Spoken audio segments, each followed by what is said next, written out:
Jumpa lagi dengan saya, Pastor Paulus Halek Beret SSCC, dalam Renungan Harian Komisi Kitab Suci Keuskupan Agung Medan.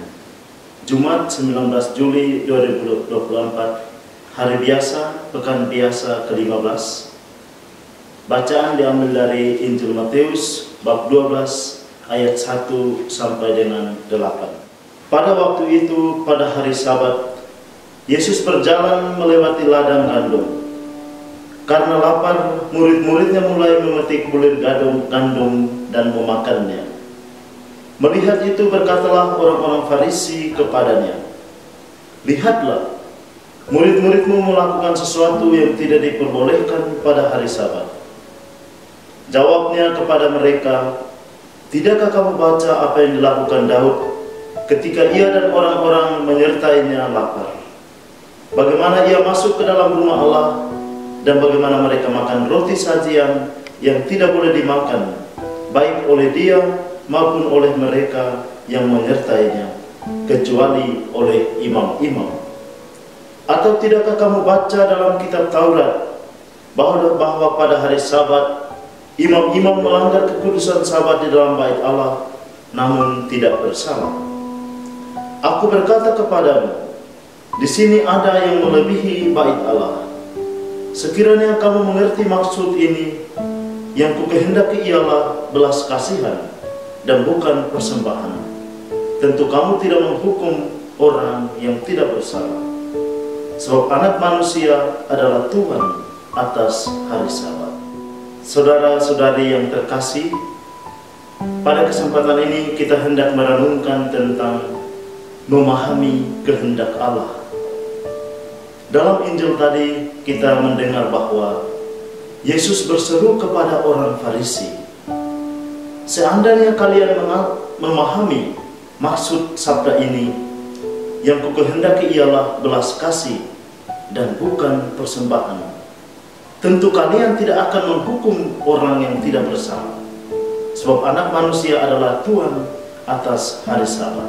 Bagi orang Yahudi, Sabat merupakan hari yang kudus bagi Tuhan dan hari yang khusus bagi umat Israel.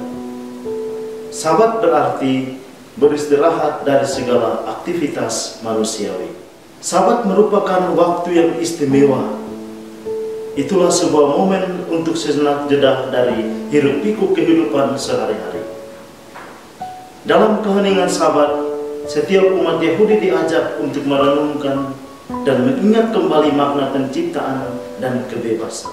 Sabat bukan hanya tentang beristirahat dari pekerjaan fisik, tetapi juga tentang menyegarkan jiwa dan memperbaharui relasi personal dengan Tuhan dan sesama.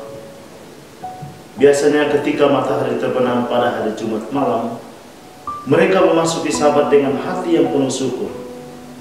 Hal itu terlihat pada situasi lilin-lilin dinyalakan, doa-doa dipanjatkan, dan keluarga berkumpul untuk menikmati kebersamaan. Ini adalah saat untuk menghargai berkat-berkat yang telah mereka terima dan untuk merenungkan tujuan hidup manusiawi.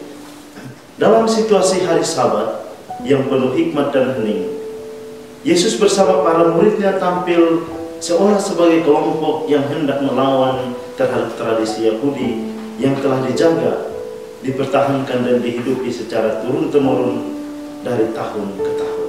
Saat semua orang Yahudi berdiam di rumah, Yesus bersama para murid berjalan-jalan di tengah ladang gandum, dan para murid pun lapar, dan mereka memetik bulir gandum tersebut dan memakannya.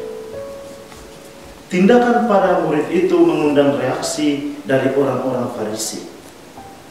Orang-orang Farisi mengadu kepada Yesus, "Yesus, lihatlah, murid-muridmu itu seolah tidak tahu lagi tradisi nenek moyang kita.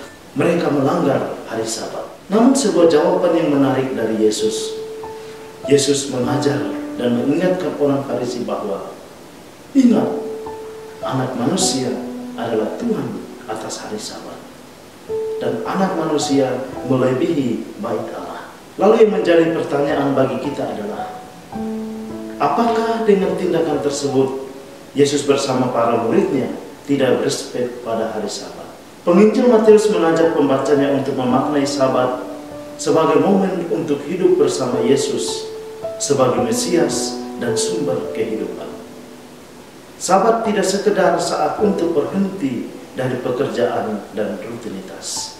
Namun lebih daripada itu, Sabat adalah saat yang tepat untuk melihat ke dalam diri dan menemukan kedamaian berjalan bersama Yesus. Dalam keheningan Sabat, kita diajak untuk dapat mendengar suara hati kita sendiri dan merasakan kehadiran Tuhan yang menenangkan.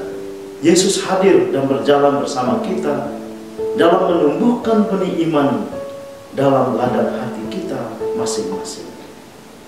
Saat bersama Yesus, kita tidak akan lapar lagi, sebab Dia menuntun dan mengantar kita pada ladang gandum yang subur dan berbuah lebat. Yesus menyadarkan kita bahwa Dialah Mesias penyelamat yang telah hadir dan memberikan diri sebagai santapan yang memuaskan kelaparan serta kehausan baik jasmani maupun rohani. Karena itu mari kita gunakan dan memaknai Sabat sebagai momen untuk memperbaharui semangat hidup, memperkuat ikatan keluarga, dan untuk mendekatkan diri pada Tuhan. Biarkanlah Sabat menjadi waktu untuk refleksi, waktu untuk menyembuhkan, dan waktu untuk bertumbuh secara hidup rohani. Semoga kita semua menemukan kedamaian dan keheningan dalam berjalan bersama Yesus. Yesus bersama para murid-Nya berjalan di ladang gandum. Semoga kita pun semakin menyadari bahwa Yesus selalu berjalan bersama kita. Dia menghendaki agar dalam hidup harian kita senantiasa menumbuhkan kesalehan hidup rohani lewat tindakan belas kasih terhadap sesama yang membutuhkan pertolongan, bukan sekedar persembahan di bait Allah. Semoga Tuhan senantiasa memberkati kita.